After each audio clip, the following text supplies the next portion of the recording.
Hello everyone, গল্প ওই দুষ্টু চ্যানেলে তোমাদের সবাইকে স্বাগত।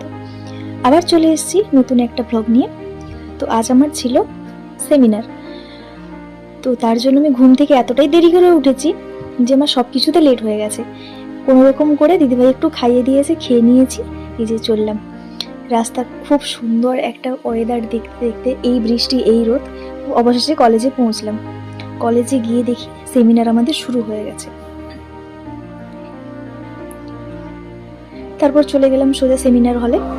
ওখানে গিয়ে স্যারের সেমিনার প্রেজেন্টেশন দেখলাম, তো যা কিছু প্রশ্ন করার ছিল করলাম। তারপরে আবার স্যার নতুন করে যার যা প্রশ্ন ছিল সব রিপ্লাই করছিলেন, অ্যান্সার দিচ্ছিলেন। তারপরে এই যে বৃষ্টি শুরু হয়ে গেছে আবার, কখন বৃষ্টি কখন রোদ। তারপরে চলে এলাম, আমরা বাসের জন্য ওয়েট করছিলাম। বাসে আসতে আমরা চলে এলাম স্ট্যান্ডে এসে এনার দর্শন পেলাম। তারপর বাস এলো, বাসে উঠে পড়েছি, আমরা একটু ঢং করে নিলাম।